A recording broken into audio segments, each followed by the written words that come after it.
It's time for the Marlene Gaytan Podcast. I've gone to the doctor and they tell me everything is normal, but I don't feel myself. My nephew almost passed away from that vaccine.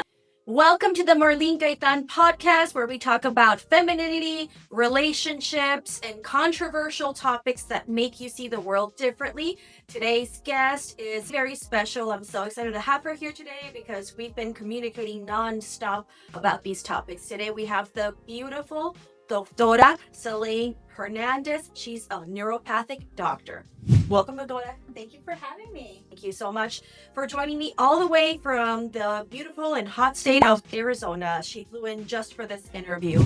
And we've been discussing all morning, just having incredible dialogue about topics that are not talked about. They're not too mainstream, but I feel are very important. But before we get into the topic, tell us a little bit about yourself. Why did you decide to go into naturopathic medicine? You could have picked any other realm. Why this one? I think the reason why I chose it was because I needed something that was actually going to create fundamental change. I knew I wanted to go into medical school, but became very discouraged once I knew what was being taught in medical school. I did my undergrad and pre-med, and then because I speak Spanish, I did medical interpreting for a very common known medical university. So I was seeing what the students were being taught in these clinics where they were going to do their offsites. And I realized specifically women, menopausal or postpartum, were walking out with prescriptions, primarily antidepressant prescriptions. And we were in the visit for all of 5-10 minutes. So quickly I was like, okay, if that's what's being taught, I don't want part of this, because I would leave feeling icky. I would leave feeling like nobody heard that woman. Nobody heard. You asked her if she felt sad some days. You didn't ask her what was going on. You didn't ask her about her life. We don't know.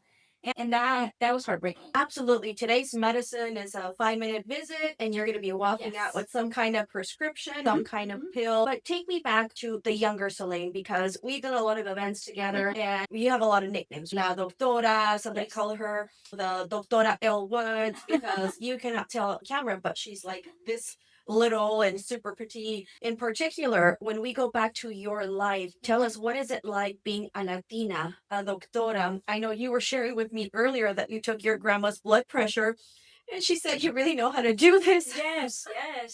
I think I'm first generation to go to college in my family. My parents are immigrants. In our culture, how I grew up, it wasn't like believed that women went out and became doctors. Like, we are meant to be nurses and the nurturers. Honestly, I think my grandpa passed away still believing I wasn't actually a real doctor.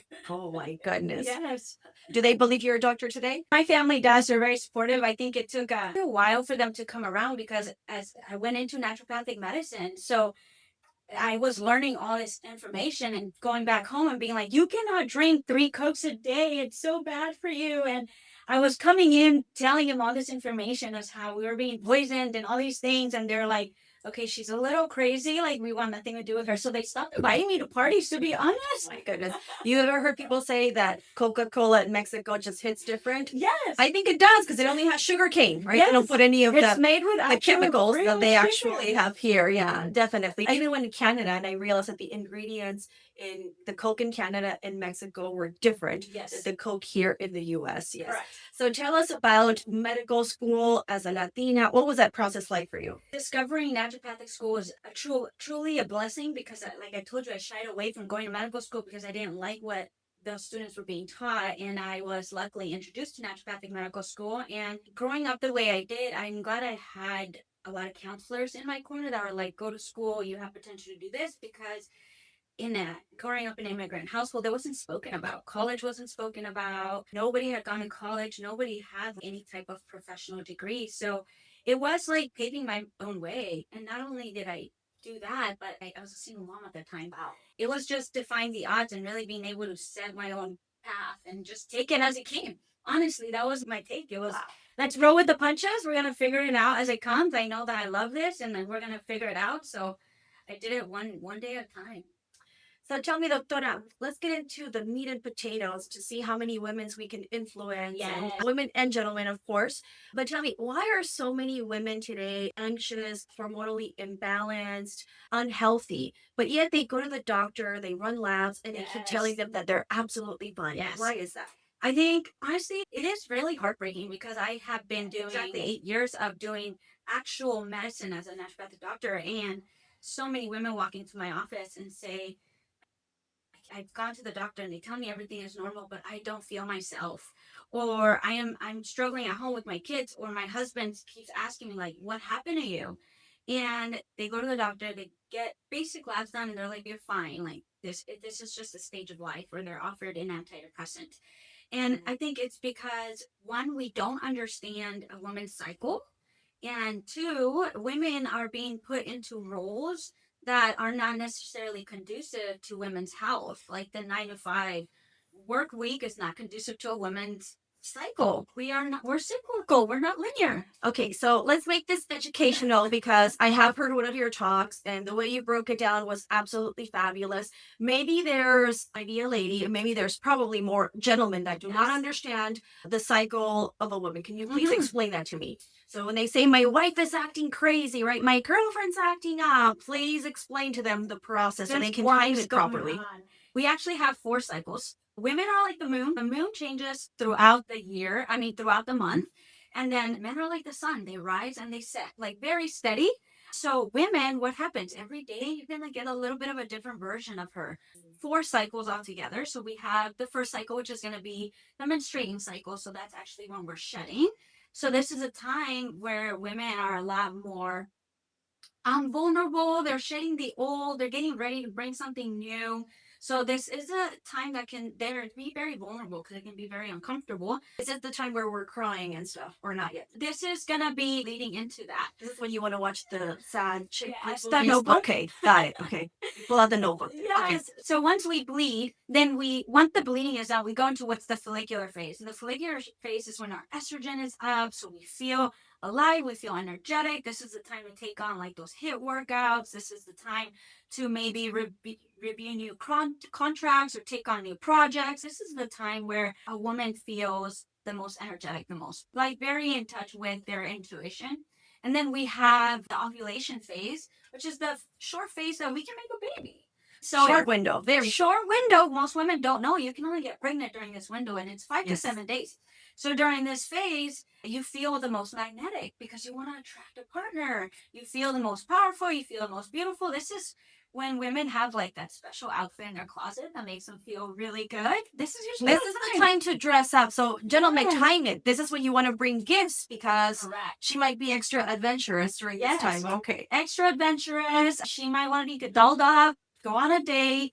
So this is a time that actually a lot of powerhouse women would design their talks around this time, because they feel the most powerful. It's the time of the month that women actually have a testosterone rise.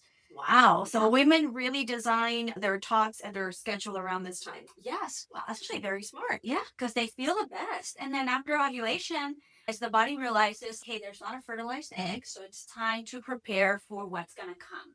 So winter is coming, pretty much. Winter is coming, yes. So that's what we call that luteal phase. And that luteal phase is where hormones start to drop. So maybe we see more fatigue. We see more irritability at that time. This is where we really see when there's hormone imbalances. This is the window that we really see on the irritability. We become more sensitive. And the reason we become more sensitive, because everything dates to history, right? Like we are designed in perfection of God's image. Yes. So during this luteal phase, it's when women have more retrospection of what went on this month, what doesn't serve me in my life, what's on my plate. So you become more aware, more sensitive to those So things. this is where you try to make decisions of this doesn't serve me. Correct. And is this why we pick fights during this time? Yes. Oh my It's goodness. just time to delegate, take stuff off the plate. This is not the time to take on new projects. This is not the time to make major decisions. This is not the time to have those big crucial conversations. Just give her another week. You can have those conversations then. And then we go back into that bleeding phase where we're shedding out the old, we're shedding what's not working, and we're rebuilding again. That is so interesting because that time that we talked about, right? So this could be, let's just say, your crazy hormonal time. I always tell people, don't trust your feelings. They Correct. come and go like the weather. Yes. They're typically not real, and they're typically gonna lay you off stream. So don't follow the feelings. So that is so interesting. Yeah, the feelings So- just there to give you some information that you can like journal out and then sit with it. What does it look like a week from there? Got it. Was it true? Yes. But I think we've all done that. Like, why am I so angry? Or like, why do I want to watch sad puppy commercials and they make me feel so happy, right? Yes. And it's all just hormonal. But I imagine for a man that would never relate, right? Oh, they are Completely consistent, different, right? Yes. And you said they rise and fall like the sun, and I completely agree. So I have four sons, of course, my husband, and they all wake up so energetic. Yeah. They're all up early, and this is a big reason why I say that I don't believe women are designed to work like men are Correct. designed to work. I have four sons, and it's important to me that they become good providers and protectors. And I say, Bubby, who's taller, men or women? Men, right? Who's stronger, men or women? Men. Who has bigger shoulders, bigger arms, men or women? So God designed men to work harder. Correct. So who Yes. should wake up earlier, men or women? Men. Yes. They wake up. Even my 2-year-olds will wake up with a burst of testosterone compared Yes. to a woman that's only going to have that burst of testosterone one time every single month, right? Completely different. So I believe that you're 100% right. I don't think women were designed No. physically because we were designed to nurture, Correct. to create life. We have different skill sets. This is why men are like single taskers and women are multitaskers because we're designed to stay up at night and feed the baby and hear the Yes. baby cry. And men, they don't have that instinct No. because so much of it is just. It's in God's design. And so women are like the moon. So, fun fact about the moon. And the moon is actually really fascinating because everything is tied to the moon. So the tide, but it's also a parasite cleanse. If you ever do a parasite cleanse, you start on a full moon. And that's when they're the most active. That's when they're the most active. Yes. Why? The gravital pull with parasites and the full moon, it's absolutely insane. But I also realize that this is when hospitals are in alert. This is when Yes. jails are in alert. Yes, As a physician. I had a friend that's a pharmacist, and she always said the crazies come out on the full moon. The craze. So I That's mean, what you, she you would say. hear you Yeah. hear the stories of the werewolf and the full moon.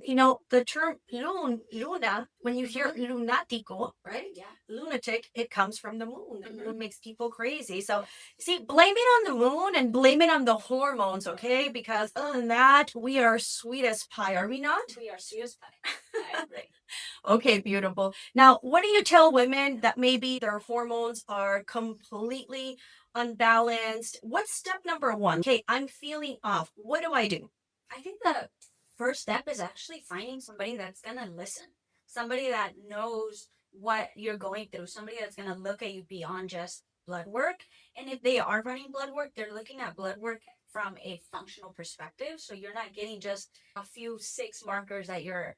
Please elaborate because I know I have gone to the doctor, and many women, maybe gentlemen also can relate. You go to the doctor, they run a couple basic labs and they tell you're fine. If they're not going to give you a surgery or any major medication, like they just tell you're fine, and you're left feeling like, wait a minute, but I don't feel fine. Something is Yes. happening.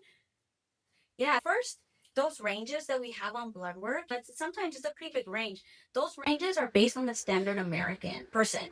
And the standard American person is unhealthy. 2/3 of our population are obese and have metabolic disease. Yes. So, do you really want to be within those ranges? If we think of it that way. So, we need somebody that's going to look at those ranges with that functional mindset of where are you in the range? Because a doctor will tell you're about to fall off the range and they tell you're normal because you're still within it. But is that optimal for you? So give me like 3 of the most common, like they're told you're fine, but you're off the chart, not fine. What would those markers be? Honestly, I think thyroid is a really big one. Thyroid, Yes, because so there's a marker called TSH, and that's the most commonly ran one, and that's communication from your brain to your thyroid, telling your thyroid, hey, we need to put out some hormones. And that marker ranges from like a 0.05 to a 4.5, usually on most. But that range has been expanded over decades. That range used to be 2.5, and now we're at a 4.5. So can you imagine if you are 2.5 and above? You likely don't feel very good. But if you're within that range, you're gonna tell What does it feel what does it feel like when you don't feel good? Your thyroid is off and you don't even know. What does it feel like? a big symptom with thyroid is fatigue. A lot of fatigue, and not just like physical fatigue, but just the mental fatigue. We call it brain fog. So it feels like you are have a like a cloud or like a veil, and you just can't think straight. But what about the people that say, but I'm pregnant and I have brain fog, right? Yes. Or I'm low on my iron and I have Yes. brain fog and fatigue. Like, Correct. wouldn't they all be the same? Yes, that's the thing with our body. Like, so many things can contribute to a symptom. Like, our bodies are meant to work in synergy. They're meant to work together. So that's why it's so important to get those functional labs. Because, okay, maybe it's not your thyroid causing the brain fog, but what does your iron look like? Especially for women, it's the most common nutritional deficiency is iron. What do your hormones look like? If your hormones are low, you're going to have a lot of brain fog as well. So we have to look at everything functionally and also with your own unique symptom picture. I feel like the older I've gotten, I think it's more uncommon now to find women that don't have low iron. I feel like most women have low iron. Yeah. Why do you think that is? I think, first of all, because so many women are not taught what is normal during menstruation, and some women are just bleeding way too much. You're supposed to bleed 30 to 45 mLs, which is, I think, a tablespoon is about 15 mLs. So you're supposed to bleed 3 to 4 tablespoons. I was told this because I wasn't eating red meat and enough protein. Yes. So then you have women that are bleeding way too much, and then they're not eating anything that's rich in iron, like specifically red meat. And we're sold on, just eat plant foods that have iron. The iron in plant foods is not bioavailable for the body to use. That's found in meat. So tell me how insane this is. Our entire life, they told us the food pyramid looked like this, right? Yes. We all remember a nutrition class in high school. And then all of a sudden the government just says, never mind. It was actually the other way around. Right. And that was it. The people that went to school studying nutrition and they thought, hey, this is what I was told. Yes.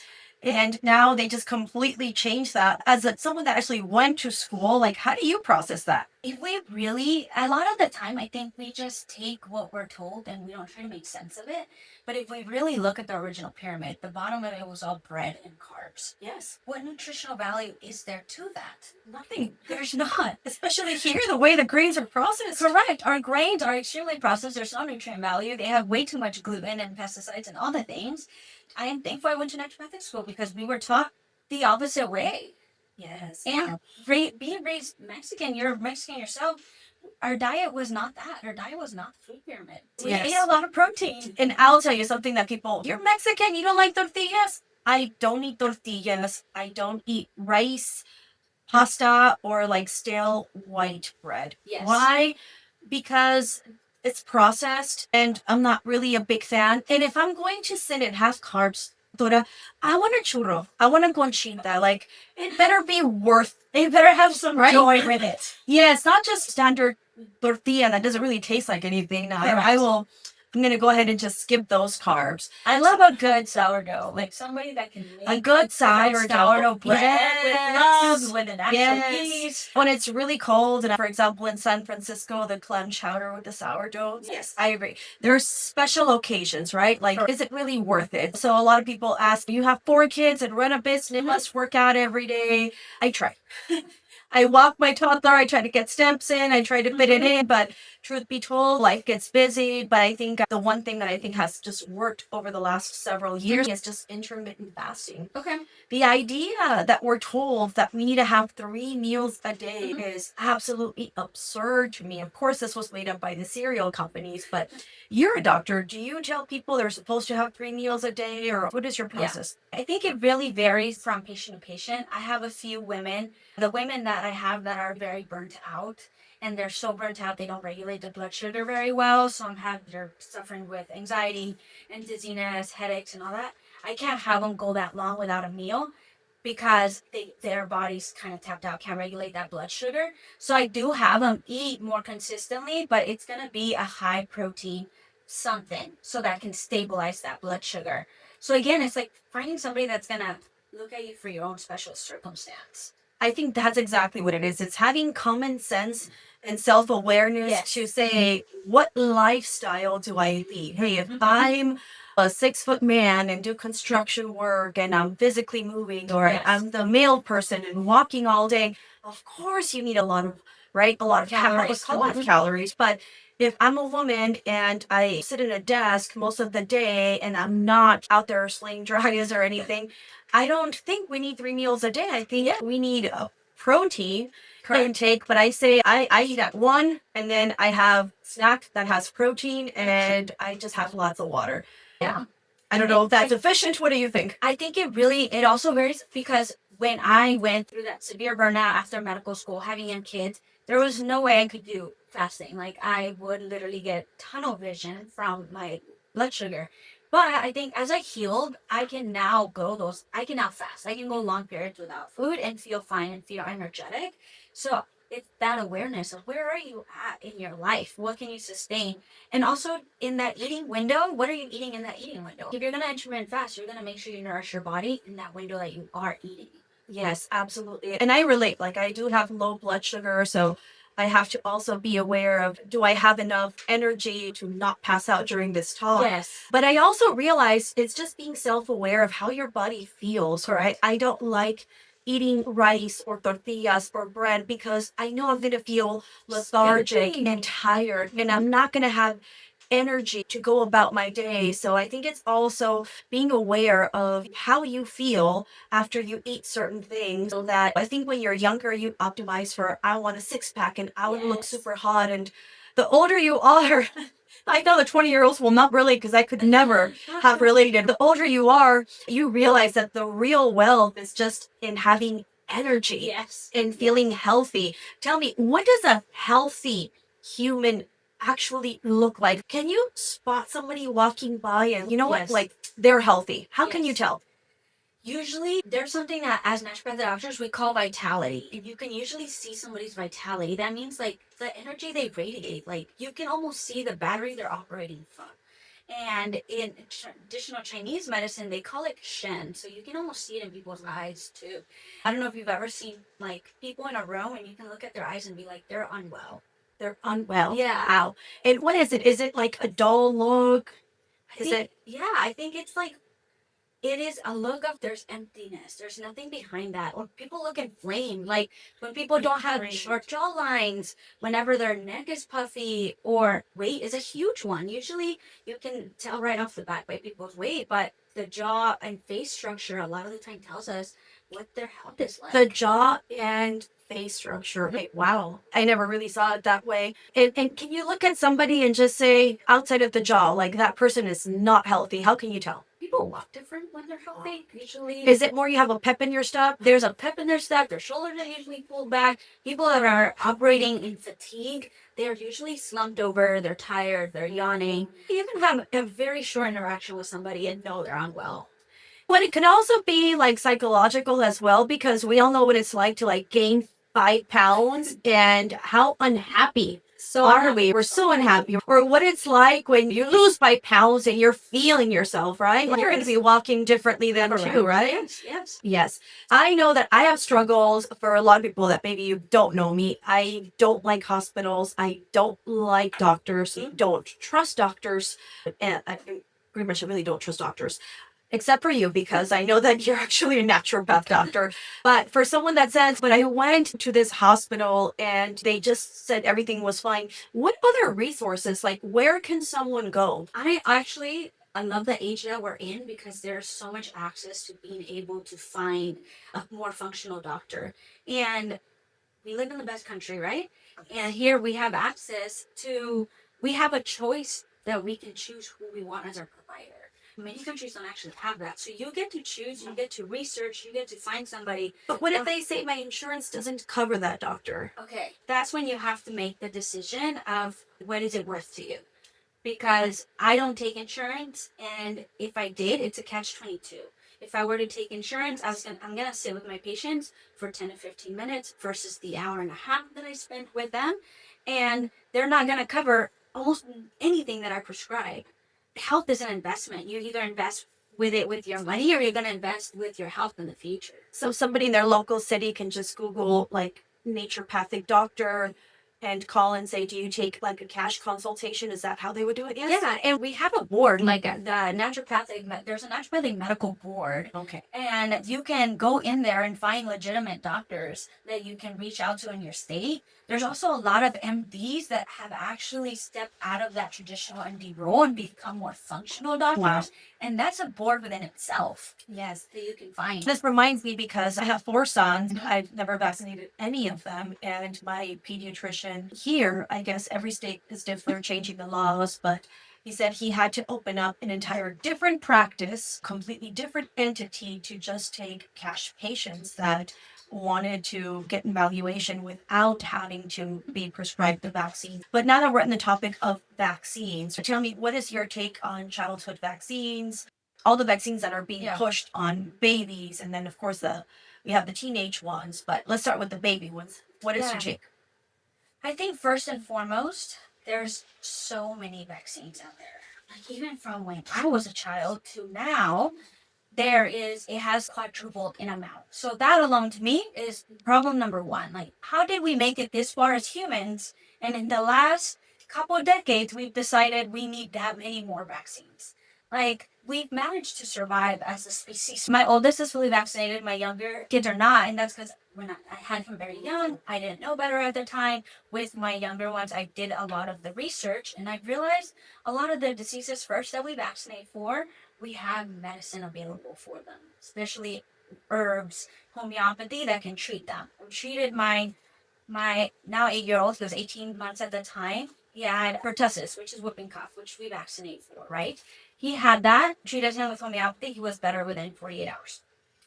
But he spiked 105 fever. That's a dangerous fever. Had I not been a naturopathic mom, I would have taken him to the emergency room. He would have ended up with a spinal tap. Who knows what could have gone from there, but I was able to get that fever under control. So it's being able to trust history. It's been able to trust what's been provided for us to really treat ourselves, because these vaccines have a lot of side effects to them, long-term side effects to them. And I think the schedule now, we're like at 29 vaccines 5 months old on the schedule. Yeah. Yes, by the time you're actually like a year old, right? Yeah. And if you think you're just getting one because of the names, right? Like MMR, but it's not one. It's mumps, measles, and rubella. Yes. And the booster vaccine that I find absolutely insane is the Gardasil vaccine. This is the one that they give to junior high kids. And it's a new vaccine. Of course, it's experimental, but there have been so many side effects. I know my nephew almost passed away from that vaccine. I have another nephew that passed out right after he got that vaccine in school, and there really is no accountability. So I'm so glad that we're actually touching this discussion here. Now, moving on, let's talk a little bit about hormone disruptors, okay? Oh my So goodness. I know that this is a favorite Yeah. topic for you, but let's talk about men and testosterone. I think a lot of the audience is ladies, but shout out to the gentlemen that are listening too, Yes. right? What can you tell us about men and level of testosterone that we're seeing today? This is a topic that I personally love and could go down rabbit holes, because we love our men. Men are here to protect women, they're here to protect kids, but what is happening to men's men? It's all starting off in the womb. Did you know most aborted fetuses are male? Really? Because male fetuses are a lot more fragile than female fetuses. Really? Yes, the more endocrine disruptors there is, the more likely that a male fetus will be aborted. And that there used to be this concept that the placenta was impermeable. So nothing in the outside world would impact it. But no, like a lot of these endocrine disruptors, the plastics that we're exposed to, the fragrances we're putting on our body, the things, anything we put on our body is getting absorbed. Our skin is our biggest organ. So that is being held and stored in the female body and being passed on to the males. And then a male fetus, let's say they make it through, their gonads, so their testes, are not developing fully to the full capacity. So a lot of the time we're having male boys being born with already having deficits in their ability to produce sperm, produce testosterone. Wow. Yeah. I did not know that. I'm going to say something a little controversial, okay? I've had a lot of ladies like, Marlene, when you work out, how come you don't post your Lululemon outfit, your Aloe outfit? And the reason why I don't is because I don't want to wear polyester when I'm sweating. And I think it's Correct. outrageous Yes. that these brands are going to charge you $150 per outfit when you're wearing plastic. It just makes no sense. And this is when you're sweating, so you're absorbing all of that Yes. plastic. So people ask, how come you don't wear it? Because I don't believe in plastic. So Yeah. that's like a whole other topic. And Whole talking fabrics, about yes. men that wear polyester underwear, that's in their gonads all day. They're killing their Yes. sperm, they're killing their testosterone production just from that heat that's being produced and absorbing that plastic. Yes, and I have 4 sons. Okay, so I am the biggest fan of men that could possibly exist, and this is worrisome for me because all the clothes today, fast fashion, it's all polyester. And I've been doing so much research. If you go back to the 2000s or the 90s, even if you went to Sears back in the day, the clothing was real fabric. It was cotton, wool, suede, leather, right? Silk, but it was actual fabric. And now you have go to, I don't care if it's Bloomingdale, Saks Fifth, if it's whatever designer you're talking about, whatever brand, they're charging you full price for polyester. It Yes. is insane to me. The first thing I'm going to do when I'm going to buy any clothing item is look at the label. If it's polyester, I am not paying for that because it may be cheap now, but it's causing you harm in the long run, and you're only going to wear it 2, 3 times because it doesn't stay. Yes. Whereas if you buy real fabric, you're going to be able to keep it for It's priceless. decades to come. So I think it makes a very different investment. Now, I'm going to say something controversial here, doctora, but tell me what you think. And this I talk about because I have 4 sons and it worries me. I really believe that the masculinity is under attack in this country. And this comes from the vaccines, of course, it comes from the clothing, the polyester, hormone disruptors, the food in our environment, but also the blue light that kids are exposed to with so much technology at a young age. And this lowers their dopamine. But I really believe that the reason why this is happening is because who starts a revolution? It's masculine men full of testosterone. So when men are slowly being poisoned over time and given tablets where they have porn accessible to them and video games, it kind of numbs them, and that feeling of conquering, I feel like it's gone. One of my favorite authors says every man needs 3 things. He needs a beauty to fight for, a battle to fight and win, an adventure to go on. And I feel like most men's right now, they're just being numb. And I think that's because they don't want that testosterone rise because it's men lead societies. They start revolution when we have that. So it makes sense why they would try to numb that down. Yes, I think we have made docile a more docile male. And it does the science behind the blue light, it actually impacts melatonin production. And melatonin, we a lot of us think of it as sleep, right? But it's actually an extremely powerful antioxidant. That's why it's used off label for cancer because it's such a powerful antioxidant. So melatonin stimulates the Leydig cells, which are the cells within the testes that make testosterone. So we're suppressing melatonin, we're suppressing that signal to make testosterone. Yes. And how many men are now sitting behind a desk in front of a computer?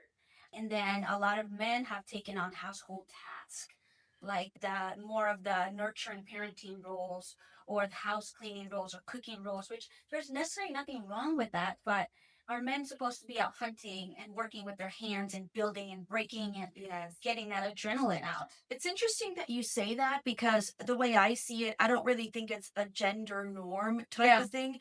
I think it's nature. Men used to be out in nature hunting. So when you're exposed to nature and have a lot of sunlight and you're touching the earth, you have really strong mitochondria and, your health is going to be so much better. So when, men, like you're saying, that maybe that they have indoor jobs, Yes. they're not getting as much sunlight. And I think that is so needed for our health because the first rays in the morning that you get in the sun that produces your melatonin early, and the rays that we have before the sun sets that produces your melatonin. So imagine if you're working indoors first thing in the morning and you're working indoors as the sun goes down, you're not creating that melatonin and it's disrupting men's health overall. And men's health is important because men's health is actually what affects the placenta when you're creating new life. Yes.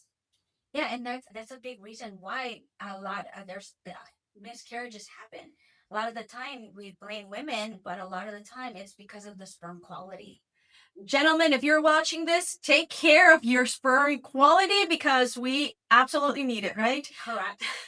Now, I heard this meme that said that the unvaxxed sperm was going to be worth a whole lot more. Oh, I wow. know it was a meme, but what do you think about that? That makes sense. We want things in their purest form. Yes? And a lot of vaccines, they alter that mitochondria. The mitochondria is the powerhouse, how every cell functions. So if we're having sperm with dysfunctional mitochondria, like what type of fetus are we gonna produce? Yes. And I may be over the top, but I remember after my third child, they're like, you're too anemic. Your hemoglobin is at 6.5. Oh my goodness. So the hospital was like, you need a blood transfusion.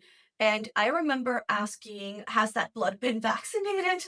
So I actually declined it. I'm like, I am going to go to Mexico and get iron in Mexico because I know you're not going to do all the red tape that you do here in America. But I personally did not. That is how much my dislike is for vaccines in general. Yes. Hey, but since we're getting super controversial now, what do you think about the COVID vaccine now that all the data is out? I think when it first came out, I had so many questions about it. How do you fast track something so fast? Yes. They don't want to allow us to take vitamin D, or they don't want to tell us that the sun is good for us and they're going to fast track a vaccine. Like that alone didn't make sense. And now we're seeing people drop dead out of nowhere. We're seeing athletes drop dead out of nowhere. So much cardiovascular Did you disease. see that documentary? I think it was called Dropped Dead, that documentary. I think so. Yes, it is crazy because now you're seeing reports not just in America, but from all over the Yeah. world of what were the side effects. And what's crazy is where is the accountability? Like, where is Fauci? And where are all the reporters? Remember Howard Stern? We should lock up the anti-vax. We should lock up all of these people that are putting us in danger.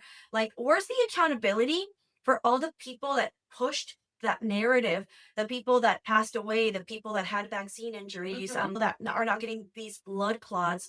Yes. And where are the reporters now that were pushing this in mainstream media? There's zero accountability today. Yeah. And honestly, people just do as they're told a lot of the time and they don't question it. And this vaccine, it's unlike any other vaccine. We have never made a vaccine that interferes with the DNA like this one did. And we've already know vaccines are problematic and they're nowhere near what the COVID vaccine is. Absolutely, yes. I think for anybody watching this, I just think if you are a parent, I think it's important to read the ingredients. Let me ask you, can a parent just ask the doctor, hey, you're supposed to get this vaccine schedule, MMR? Can a parent tell the doctor, I want to see the ingredients? Yes, you have a right to do that. And vaccines have different manufacturers, some a little cleaner than others. And honestly, like you mentioned, the MMRs, 3 vaccines in one, that's a business. It's a business decision. Once upon a time, they used to be made individually. And another thing, vaccines have never been tested, taken together. They've never done a study of the safety of them taken together. That makes so what much we do. sense. Yes, that's what you do. You bundle them up. I know people that my kid is going to start school, so let me jab them with 6 vaccines Correct. just to meet that deadline. I would rather tell the school, No. And the vaccines are meant to mimic natural immunity. That's Yes. the push for them. Do you go out in nature and get 10 diseases at once? No. it's So wild. it doesn't logically make Yes. sense. For any parents that are watching this, understand you are the parent and the physician is an order taker. Okay. They're there to work with you, but at the end of the day, you made that child. It's up to you to do your due diligence and say, does this make logical sense? And if it doesn't, then maybe get a second opinion or watch a show like this or go down different rabbit holes because thank God, that there's still some people that are going to be questioning, I think, a little bit of everything, right? Like the vitamin D, what's wild? They also told me I had low vitamin D, and I realized you just get more sunlight. But all the people that, get skin cancer, they're all vitamin D deficient. So the sun gave you skin cancer, quote unquote. Then how do you have low vitamin D that you did not get from the sun? That doesn't Yes. really make any sense to me. And I think we know so much more about vitamin D now. It's not just a vitamin. It acts like a hormone in the body. It's immune protective. It's protective for our bones. It's protective for our mood. For those ladies that suffer from severe PMS, go get more sunlight. Vitamin D actually lessens PMS. And it's wild because this should be common knowledge. What did your parents, remember our old school parents, you're depressed, ponte a limpiar, right?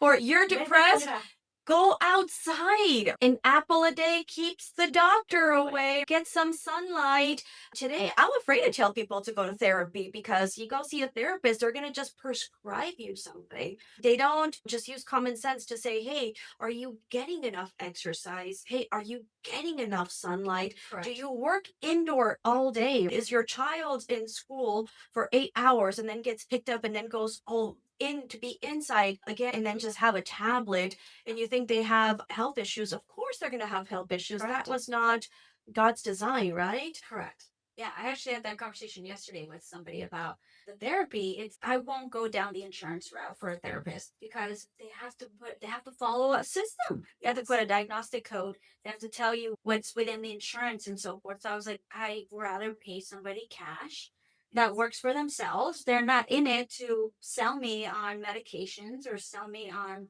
insurance narrative.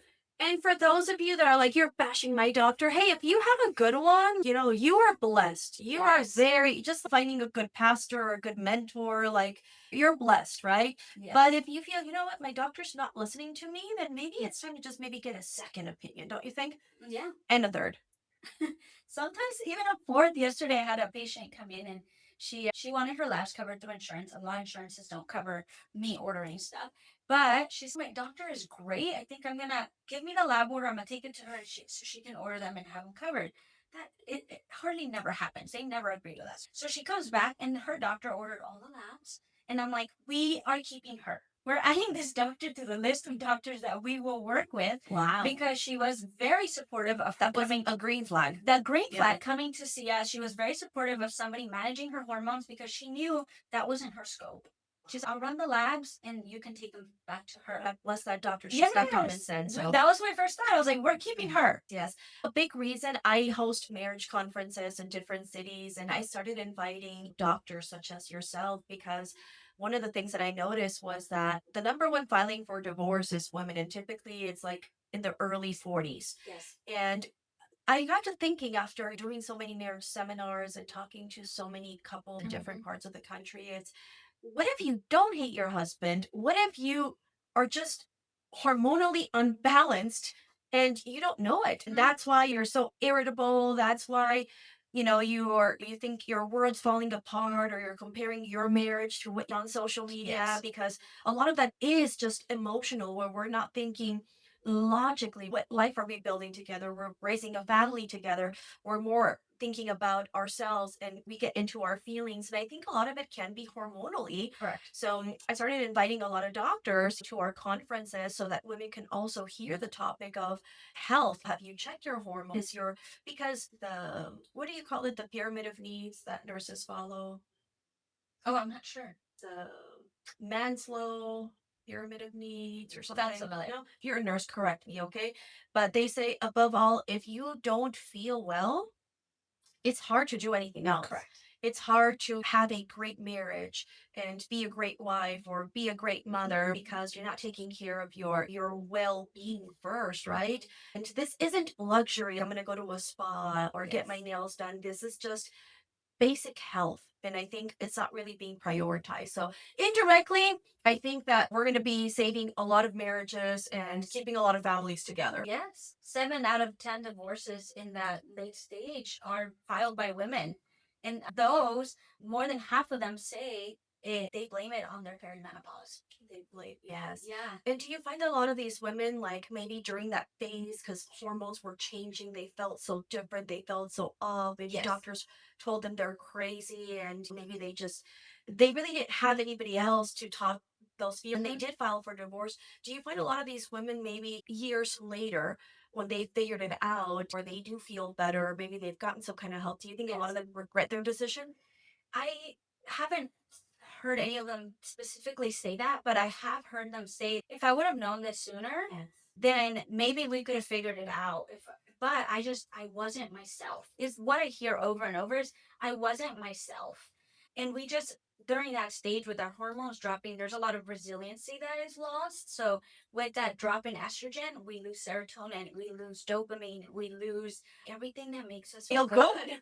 So when that's happening, whenever you're able to play a blind eye to their socks on the floor, you literally are like on a wire, like a frayed wire, and that triggers you. So you're nitpicking at things that you were able to That overlook. are not a deal breaker. Correct. The socks on the floor are not a deal breaker. But in that stage, everything, and a big thing that I hear is, I am worried and stressed about things that I know don't matter. Yes. Or about things that once upon a time I was able to let go of. And now they don't have the emotional bandwidth to do that. And I also think there's a level of exhaustion because Yes.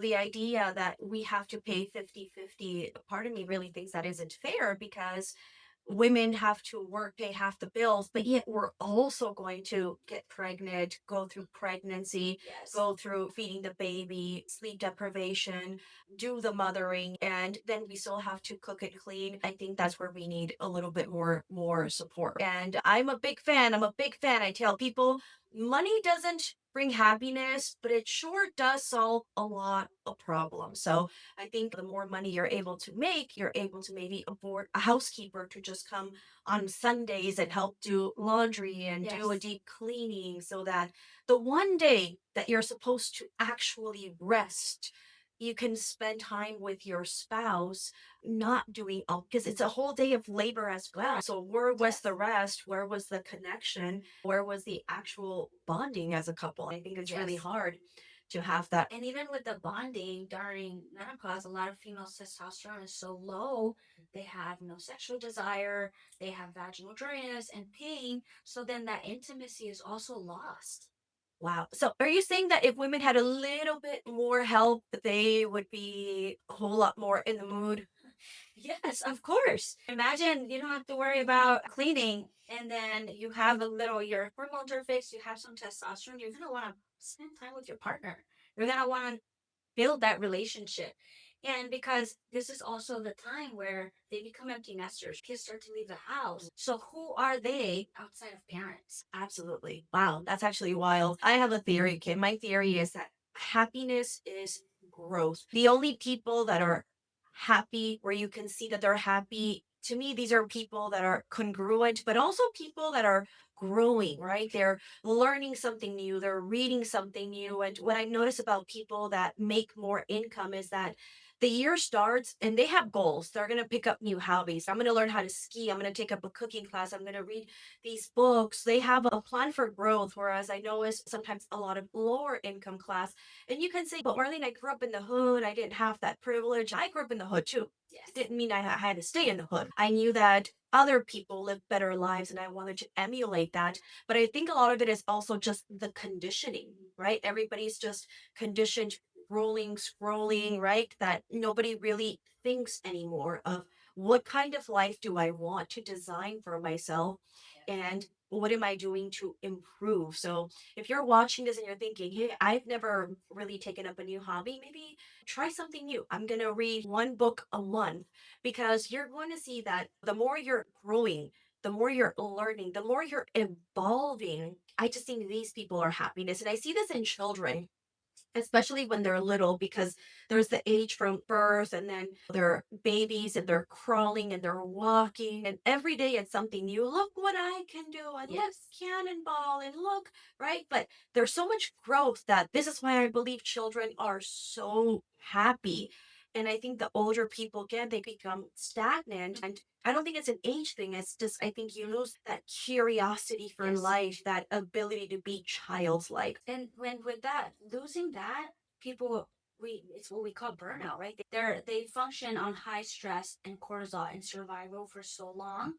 It burns that curiosity. They're not childlike anymore, where getting a new hobby or finding something they actually enjoy can make things turn around significantly. And but tell me, what does burnout look like in men?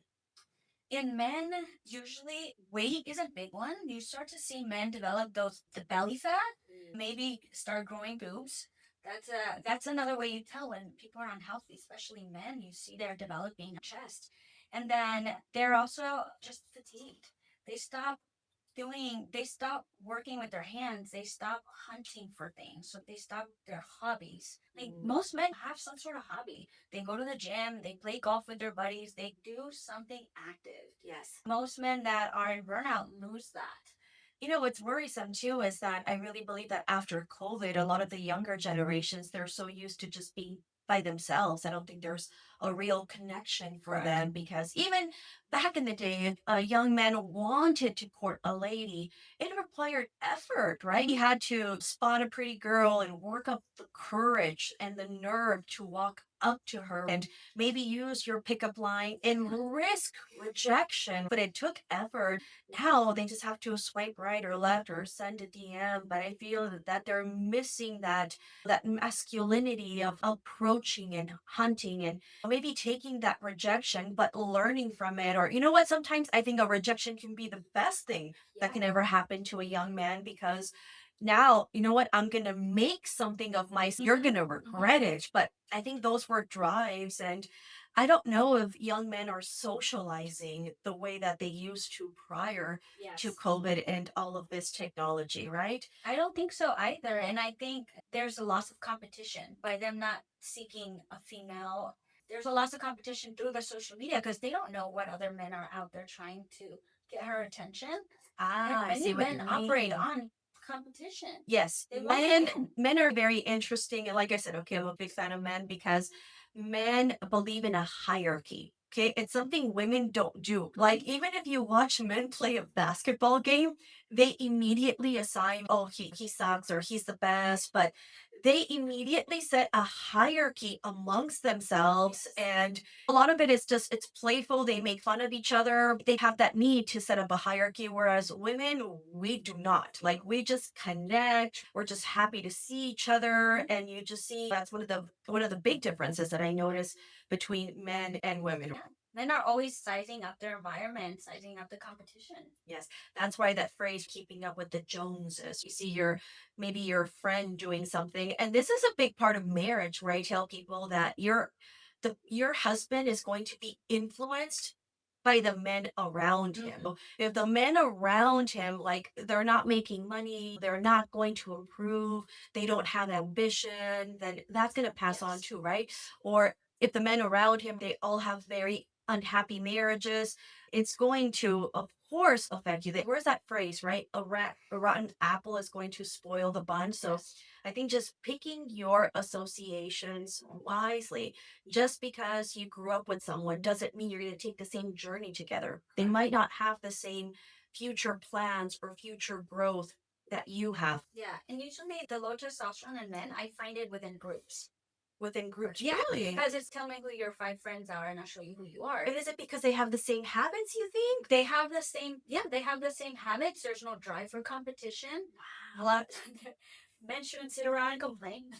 People do that, or they're playing video games together. They're doing a lot of testosterone lowering activities. Yes. I'm going to say something, and I'm not going to get a lot of hate for this, okay? But I don't think there can be anything more unattractive than a 20-year-old guy still playing video Oh games. my gosh, no.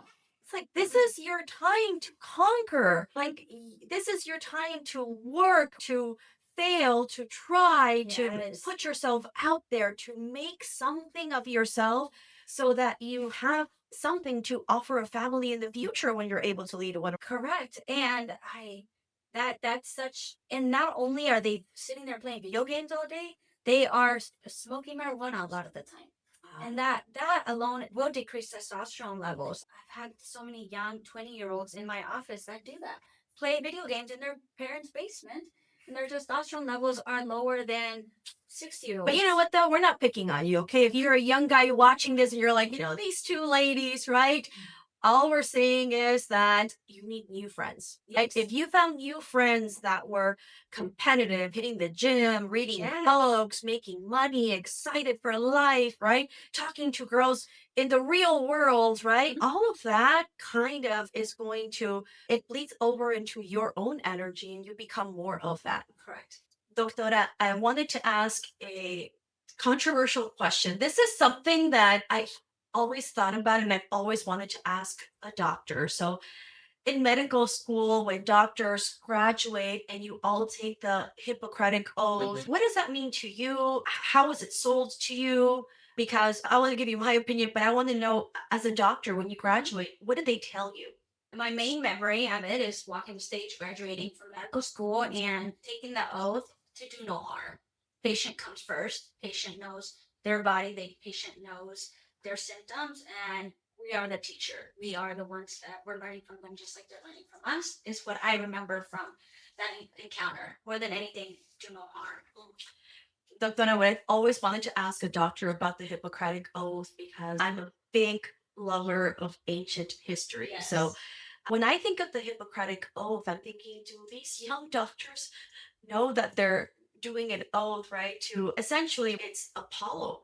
It's a lot of pagan gods, but Apollo was the god of poisoning and plagues. They say he was a healer, but he also gave the plague. So I just thought it was so interesting. And to me, I see it like a ritual. You graduate to medical school and everybody takes this oath to Hippocratic oath. But to me, I see an oath to pagan gods and the god of poisoning of all the gods. And and I know that the wording has changed, by the way, because the original wording of the Hippocratic Oath is an oath to the gods, and the gods' names are mentioned. Oh, wow. And I know that today it's changed, right? After the early 1990s, the wording has changed. I was just wondering, the doctors, like, do they tell you the origin of where the oath is coming from? No. And honestly, I think all of us are so excited to graduate, so excited to go out and help people. Have never questioned origins or where it comes from. It's just, this is tradition. Yes. And anybody that goes into medicine, they go into it with good faith that they're going to be helping Yes. people and changing lives and making a difference. But if you ask me, the most important topic that needs to be taught in every single school is history. Because if you know the source of where things come from, I think you start to question why we do things or why we have certain customs. Okay, now question, doctora. Give me your take on the GLP-1s because honestly, I can't keep up. I can't keep up. There's the Ozempic and the skinny shot and the semaglutide and the trizepatide and now it's like the Retta and now it's like the Clo. And I feel like there's so many. Yes. And these names popped out of nowhere. And there's so much information that it's okay. Is it good? And what is it good for? And what are the studies behind it? And what is it made of? And there's no long-term studies and side effects, but a lot of people say that it's changed and it's changed their lives. And I know a lot of people that are currently on this medication, but you as a doctor, what is your interpretation? Do you think it's helping people long-term? Because in a way, if they're losing weight, maybe they are at less risk for heart disease and other medical problems, right? Oh, but what is your take on it, doctora? So it's the realm of peptides, right? That's a new hot topic is peptides, and there's just so many out there. The ones we are most familiar with is going to be Ozempic, which is semaglutide, tirzepatide, which is Mounjaro, and now we're seeing Retta come out, Retta 2-Tride, and then you said the Glow peptide. So a lot of these, they haven't been around for a ton of time, but they are all amino acids, which are proteins that our body does already make. So we are basically loading them into the body for them to trigger certain reactions. And the biggest concern for me with them is the purity of them. Because the manufacturer. Correct. Oh, I see. Back in October of 2024, a lot of these peptides were pulled off the market for our trusted pharmaceutical companies to make them. So many of them are being made by who knows where, who knows who, and being sold online. So you don't know what you're actually getting. But if the manufacturer is good, you've seen them make a big difference Correct. in people's lives. You've seen big change in their maybe weight and confidence and overall health. Yeah, so the most commonly ones I've used in practice are going to be semaglutide and tirzepatide. And I think they have had such a drastic impact in people's health. Obviously, too much of anything is bad. I did work at a weight loss clinic for a long time as well.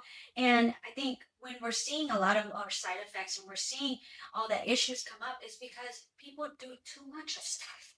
So a lot of the time, my patients, they are very closely monitored. Are they eating enough protein? Because we don't want their muscle mass to lose. There's something called the Ozempic base, right? Correct. Where you lose too much and Yeah, that's scary. I think the older you get, you right? lose the fat pads in your face. So we want to make sure they're losing weight appropriately. So we at our practice, we actually scan people's body compositions to make sure they're doing it properly, they're eating properly, they're working out. So we don't need them reverting back into old habits. They're really good for fertility. Women that have polycystic Really? ovarian syndrome, that have issues with regular cycles or issues with ovulation. GLP-1 is been one of the most amazing life changing things for that in particular. And talking about brands, so maybe I'm a woman watching this, maybe I'm a young man watching this. You know what? I need more vitamins. I know that I saw you make a video about Amazon supplements. Where do you get supplements? Where are the good ones? Where are the bad ones? Like, where does one even start? So their supplements are not necessarily regulated, so anybody can make a supplement. And the biggest thing you want to make sure that it doesn't have contaminants, because you think you're doing something good for yourself, but you might actually be poisoning yourself one way or another. That goes from skin products too. So we want to make sure they're sourced from companies that have backing, that they make sure they screen for heavy metals and all those things. Amazon, anybody can sell on Amazon, and the thing is, they've made a lot of counterfeit products. So a lot of supplements that are physician grade, they've counterfeited them, but what's inside the bottle is not the same. And we've actually ordered some to compare, and they are different. So you have to be very conscious of what you're putting into their body. So we have specific links, specific supplements that we use to make sure our patients are getting quality products. Awesome. So I know that you do have a link where people can order your supplements. Yes. For people watching, where can they find you? If you go on my Instagram at dr.celaine, then you can find on my links, I actually have a supplement link on there that has all physician grade supplements that you can order from. I did click actually, and it made it a whole lot easier because I'm like, oh, I wanted this one and I wanted this one. And I know that you already did those out for me. Thank you so much for that. And for anybody watching this, maybe you're a lady and you're like, you know what? I love these topics. We'll be at our upcoming women's conference. So make sure to message me if you would like to join me for that. And I want to just thank you, Doctora, for joining us today, sharing your wisdom and your love and genuine care for people. I think it comes across, and I think people can really feel it. So thank you so much. And for everybody watching, thank you so much for joining our podcast where we talk about femininity, relationships, and controversial topics. We'll see you next time.